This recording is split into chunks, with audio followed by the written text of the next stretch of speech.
ಜಮೀರನ್ನ ಅವ್ರ ಅಪ್ಪ ಮಾಡ್ಯಾನನ್ರಿ ದೇಶನಾಗ.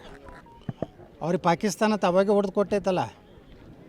ನೆಹರು ಮಾಡಿದ ದೊಡ್ಡ ದೊಡ್ಡ ಅನಾಹುತ ಅಂದ್ರೆ ಈ ದೇಶನಾಗ ವಕಫ್ ಅನ್ನೋವಂಥದ್ದು ಒಂದು ಕರಾಳ ಒಂದು ಕಾನೂನು ತೊಗೊಂಡು ನಮ್ಮ ದೇಶದ 12 ಲಕ್ಷ ಎಕರೆಗಿಂತ ಹೆಚ್ಚು, ಕರ್ನಾಟಕದಲ್ಲಿ 56,000 ಎಕರೆಗಿಂತ ಹೆಚ್ಚು ಇವತ್ತು ಹಿಂದೂಗಳ ಜಮೀನುಗಳಲ್ಲಿಯೂ ಸಹ ವಕಫ್ ಅಂತೇಳಿ ಕೂಡಿಸ್ತಾ ಇದ್ದಾರೆ. ಯಾರು ದಲಿತರು ಕಟ್ಟುವಂಥ ಮನೆಗಳ ಮೇಲೂ ಇವತ್ತು ವಕಫ್ದವ್ರು ಖಾಲಿ ಮಾಡಿಸ್ಲಿಕ್ಕೆ ಪ್ರಯತ್ನ ಮಾಡ್ತಾಯಿದ್ದಾರೆ, ಗುಂಡಾಗಿರಿ ಮಾಡ್ತಾಯಿದ್ದಾರೆ ವಿಜಯಪುರ ನಗರದಲ್ಲಿ. ಈ ರೀತಿ ಆ ಕಾನೂನು ಸಂಪೂರ್ಣವಾಗಿ ದೇಶದಿಂದ ಕಿತ್ತು ಹಾಕಬೇಕು. ಅದನ್ನೆಲ್ಲ ಕಂದಾಯ ಇಲಾಖೆ ಭಾರತ ಸರ್ಕಾರ ತೊಗೊಂಡು ಎಲ್ಲ ರಾಜ್ಯಗಳ ಕಂದಾಯ ಇಲಾಖೆಗೆ ಅದನ್ನು ಹಸ್ತಾಂತರ ಮಾಡಬೇಕು.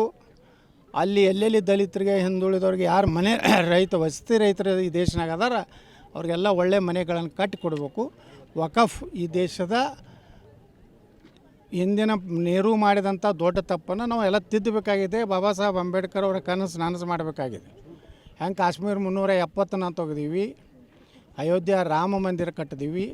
ಸುಮಾರು 850 ವರ್ಷಗಳ ಹಿಂದೆ ಏನೋ ಒಂದು ದೊಡ್ಡ ನಳಂದ ವಿಶ್ವವಿದ್ಯಾಲಯ ಏನು ಮುಸ್ಲಿಂ ಒಬ್ಬ ರಾಜಪೂರ್ ಸಂಪೂರ್ಣ ನಾಶ ಮಾಡಿ ಅಲ್ಲಿ ಸುಮಾರು ತಿಂಗಳಾನುಗಟ್ಟಲೆ ಬೆಂಕಿಯಲ್ಲಿ ಎಷ್ಟೋ ಗ್ರಂಥಗಳು ಸುಟ್ಟೋದು.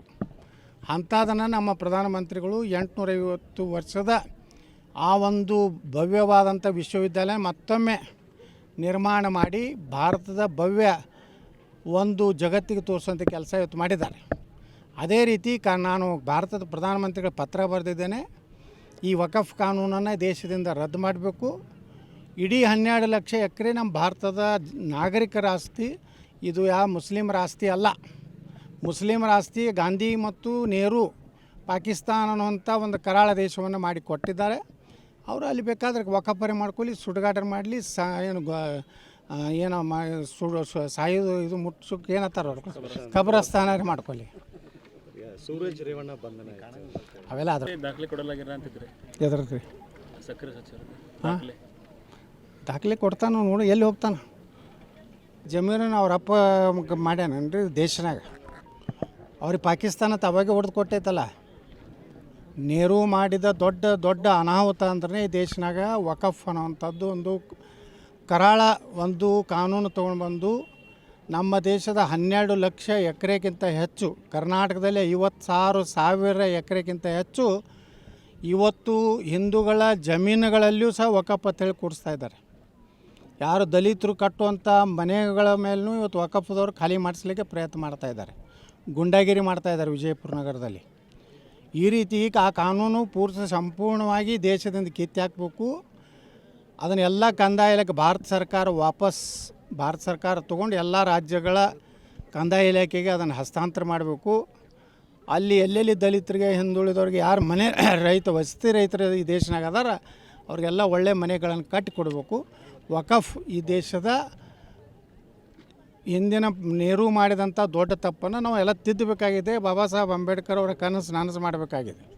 ಹೆಂಗೆ ಕಾಶ್ಮೀರ 370 ತೆಗೆದೀವಿ, ಅಯೋಧ್ಯ ರಾಮ ಮಂದಿರ ಕಟ್ಟಿದೀವಿ. ಸುಮಾರು 850 ವರ್ಷಗಳ ಹಿಂದೆ ಏನೋ ಒಂದು ದೊಡ್ಡ ನಳಂದ ವಿಶ್ವವಿದ್ಯಾಲಯ ಏನು ಮುಸ್ಲಿಂ ಒಬ್ಬ ರಾಜಪೂರ್ ಸಂಪೂರ್ಣ ನಾಶ ಮಾಡಿ ಅಲ್ಲಿ ಸುಮಾರು ತಿಂಗಳಾನುಗಟ್ಟಲೆ ಬೆಂಕಿಯಲ್ಲಿ ಎಷ್ಟೋ ಗ್ರಂಥಗಳು ಸುಟ್ಟೋದು. ಅಂಥದನ್ನು ನಮ್ಮ ಪ್ರಧಾನಮಂತ್ರಿಗಳು 850 ವರ್ಷದ ಆ ಒಂದು ಭವ್ಯವಾದಂಥ ವಿಶ್ವವಿದ್ಯಾಲಯ ಮತ್ತೊಮ್ಮೆ ನಿರ್ಮಾಣ ಮಾಡಿ ಭಾರತದ ಭವ್ಯ ಒಂದು ಜಗತ್ತಿಗೆ ತೋರಿಸುವಂಥ ಕೆಲಸ ಇವತ್ತು ಮಾಡಿದ್ದಾರೆ. ಅದೇ ರೀತಿ ನಾನು ಭಾರತದ ಪ್ರಧಾನಮಂತ್ರಿಗಳ ಪತ್ರ ಬರೆದಿದ್ದೇನೆ. ಈ ವಕಫ್ ಕಾನೂನನ್ನು ದೇಶದಿಂದ ರದ್ದು ಮಾಡಬೇಕು. ಇಡೀ 12 ಲಕ್ಷ ಎಕರೆ ನಮ್ಮ ಭಾರತದ ನಾಗರಿಕರ ಆಸ್ತಿ, ಇದು ಯಾವ ಮುಸ್ಲಿಮರ ಆಸ್ತಿ ಅಲ್ಲ. ಮುಸ್ಲಿಮರ ಆಸ್ತಿ ಗಾಂಧಿ ಮತ್ತು ನೆಹರು ಪಾಕಿಸ್ತಾನ ಅನ್ನುವಂಥ ಒಂದು ಕರಾಳ ದೇಶವನ್ನು ಮಾಡಿ ಕೊಟ್ಟಿದ್ದಾರೆ. ಅವರು ಅಲ್ಲಿ ಬೇಕಾದ್ರೆ ವಕಫರೆ ಮಾಡ್ಕೊಳ್ಳಿ, ಸುಡುಗಾಟರ್ ಮಾಡಲಿ, ಸಾಯೋದು ಇದು ಮುಟ್ಸೋಕೆ ಏನತ್ತಾರ ಅವ್ರು ಕಬ್ರಸ್ಥಾನ ಮಾಡ್ಕೊಳ್ಳಿ. ಸೂರಜ್ ರೇವಣ್ಣ ಬಂಧನ ಅವೆಲ್ಲ ಅದ್ರ ದಾಖಲೆ ಕೊಡಲಾಗಿರ ಅಂತಿದ್ರೆ ಎದ್ರಿ ಸಕ್ಕರೆ ಸಚಿವರು ದಾಖಲೆ ಕೊಡ್ತಾನೆ ನೋಡಿ, ಎಲ್ಲಿ ಹೋಗ್ತಾನೆ.